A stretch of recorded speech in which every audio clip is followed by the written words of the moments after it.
WrestleMania 38, Night 2 on Sunday night. What is going on, guys? BrettO Live back in the video. Today we are going to be reviewing, reacting, my thoughts on WrestleMania 38, Night 2 on the Sunday night. Of course, WrestleMania being a two-night event this year, that means there's going to be two BrettO Live review videos on WrestleMania. If you haven't seen day one already, feel free to check out the video. It is already on the YouTube channel. But yes, we're going to do a play-by-play here for the WrestleMania 38 Night 2 show. So without further ado, let's freaking do it. Starting over here, Triple H. Triple H came out in the beginning, caught me freaking insanely off guard. I was like, oh my gosh, that's freaking Triple H's music. So Triple H runs down, takes his sweet time getting to the ring, because obviously recently announcing his retirement from in-ring action.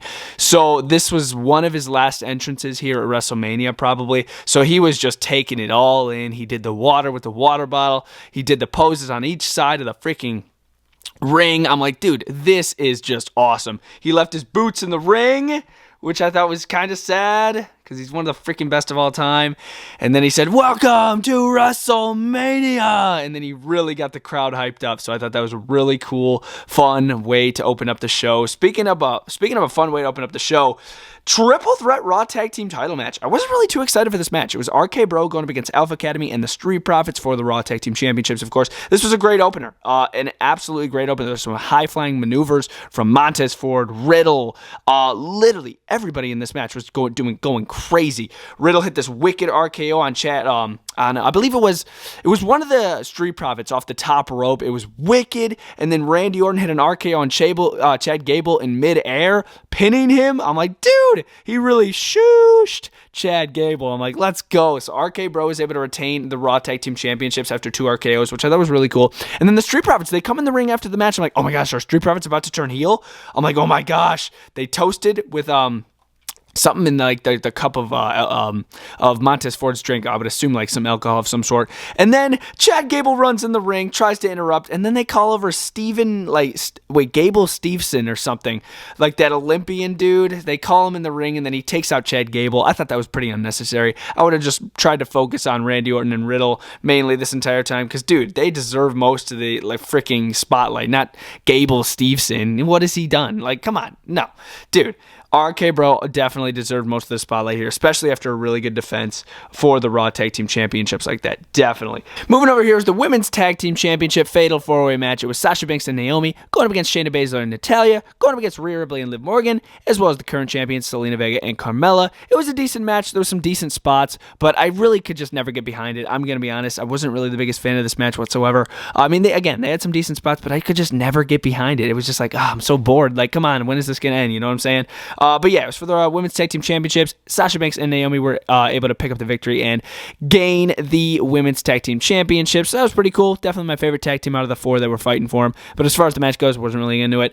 Oh, speaking of another match I wasn't really into, this was so lame. Moving over here was the New Day going up against Sheamus and Ridge Holland. 2-on-2 tag team action here. And dude, it was so lame. The only thing cool about this, Biggie, Xavier Woods and Kofi Kingston, they came out dressed as Biggie, and literally Xavier Woods looked like Biggie. It was crazy. That was the only cool part. But as far as the match goes, sucked. Literally, in the end, Sheamus and Ridge were able to pick up the victory over the New Day at WrestleMania. This felt like a regular freaking SmackDown match. I'm like, what the heck is going on? And then Butch comes in for a little beatdown. I'm like, dude, this is so stupid. Hated it. Very lame. Oh my gosh, moving over here.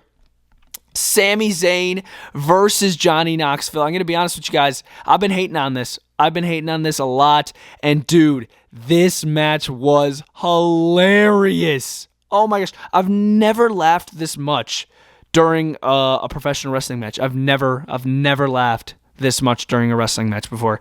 This was literally insane. Johnny Knoxville had so many, like, just like I said in my prediction video, I'm like, yeah, he's probably going to bring in like a bunch of goofy stuff for like the show that they do.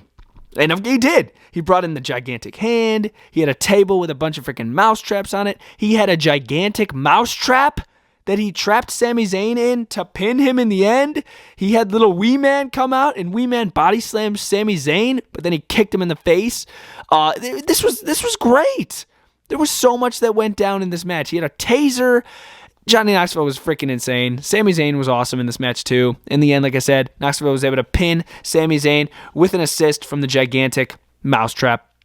And that's definitely a good send-off for Johnny Knoxville, because obviously he's not here to stick around. So it was definitely a decent send-off. I know I hated on this rivalry most of the time, but dude, it definitely paid off. This was a great ending, great match. I really enjoyed it. Moving over here, it was Omos going up against Bobby Lashley one-on-one, a match that I was definitely looking forward to because I hate Omos. And finally, we saw the demise of Omos. Omos dominated most of the beginning of this match. I was getting a little worried, but then Bobby Lashley started coming back. Clothesline, suplex. He suplexed freaking Omos, and then he took him down, and then he was able to pin Omos. I'm like, let's freaking go. So Bobby Lashley maybe on the hunt for the world champion?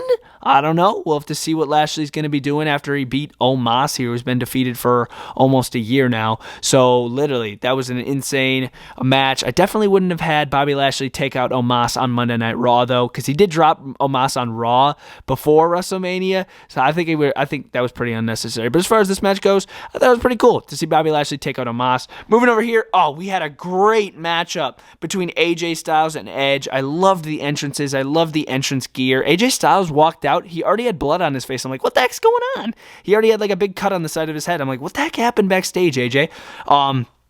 If you guys know, definitely drop it down in the comments down below. But anyways, Edge, AJ Styles, great one-on-one match. I loved it. It was a nice pace, great moves, great everything until the ending. Damian Priest is spotted by AJ Styles on ringside as he about to deliver a phenomenal form to Edge to pick up the victory. And then Styles is distracted. Edge picks up the victory due to a distraction from Damian Priest. I'm like, I heard the rumors about Edge trying to build a heel faction, but oh man, not here. Not at WrestleMania. No. It's just, no. It was way too good of a match to end it like this. I guarantee you are going to see Edge versus Styles again in the future, but this was just not the way to do it here at WrestleMania. But anyways, Damian Priest and Edge, they are together now, and of course, it is, fun fact, Edge actually walked past Damian Priest when they were both face a couple months ago backstage, and he's like, I respect you a lot. I like what you do out there. So maybe a little foreshadowing for them jumping together here, which I thought was kind of cool. Moving over here, it was Pat McAfee going up against Austin Theory one-on-one. The match was pretty crazy. Pat McAfee came out with the Cowboys cheerleaders, which I thought was awesome. It was a really solid match. Pat McAfee had some decent maneuvers, did a superplex off the top rope, backflip off the top rope. Thought it was really cool. In the end, he was able to pin Austin Theory, which I was super shocked by. Pat McAfee was able to pin Austin Theory. And then, literally, all hell broke loose after this. We saw freaking Vince McMahon freaking go after it because he was super disappointed in Austin Theory. So he's like, Pat McAfee, I'm going to have a match with you. So he takes off his freaking his jacket, and then he's got a freaking tank top on. He's ready to go. So it's Mr. McMahon versus Pat McAfee now, and then Vince McMahon beats Pat McAfee because he's already bruised and battered because Austin Theory helped him out. And then Stone Cold Steve Austin comes out again. Stunner to Austin Theory. Wicked sell, by the way. You gotta oversell this Stone Cold Stunner. Come on, everybody knows that. And then he tried to stunner Vince McMahon. It was the most hilarious Stone Cold Stunner I think I've ever seen. Like, he was trying to stunner him, and Vince is already falling over. You gotta remember, he's like 76. He's almost 80 years old. And Vince, oh my gosh, dude, it was hilarious. If you guys didn't see the stunner, yes, it was botched, but dude, I loved the way that it was botched. It was hilarious. Oh, I loved it. I loved it so much. But yeah, as far as the Pat McAfee Austin Theory match goes, it was okay. But seeing Stone Cold again, really awesome. And then moving over here, main event of the show, the supposed best WrestleMania match of all time. It was Roman Reigns going up against Brock Lesnar for the unification of the Universal Championship and the WWE Championship. The match itself, I'd say it was decent. It kept me thinking the entire time. I'm going to be honest. It kept me thinking, like, okay, who the crap is going to win? Are they going to give Brock the titles, or are they going to keep Roman undefeated? What are they going to do here? It kept me thinking. But as far as the match itself, I wasn't really the biggest fan of the match. I'm going to be honest. Yeah, I just wasn't really the biggest fan of how they did it. That's really all I have to say about it. But yeah, as far as Lesnar losing, I'm glad Roman Reigns has both belts. I think that's really cool. I was expecting The Rock to come out. But yeah, Roman's got both titles. He's definitely going to be unifying them probably on SmackDown, I would assume. But first, I want to see them both draped over his shoulders. I think that would be so sick. But yeah, him posing with both those belts on the stage was wicked. But as far as the match goes, like I said, definitely not the greatest WrestleMania match of all time. Definitely not. But as far as like Reigns winning the titles, I'm all for it. I'm a big fan of Roman Reigns, so that's pretty cool. But yeah, guys, that was WrestleMania Night 2 here on this Sunday. I thought it was a decent show. Do I think it was better than Night 1? No. I thought Night 1 stole the show. I thought Night 1 was so freaking good. Besides the Usos and the Charlotte Ronda match, literally, I thought Night 1 killed Night 2 here. I did enjoy multiple things from Night 2, as you guys just heard, but Night 1 I definitely enjoyed way better. In the end, for Night 2 here, I'm going to give it a solid 3 out of 5. I thought, again, it was decent. 3 still good. I'm going to give it a solid 3 out of 5 here for Day 2, Night 1. If you guys didn't already see the video, I gave that show a 4 out of 5. I thought it was a solid show. If it wasn't for the Usos match and the Ronda Charlotte match, which I also wasn't a big fan of, that show would have got a 5 out of 5. But yeah, guys, this has been the WrestleMania 38 Night 2 review. Again, if you guys haven't already seen Night 1, that video is already on the channel. Feel free to check it out, and I'll see you guys next time. Acknowledge me. BrettO Live out.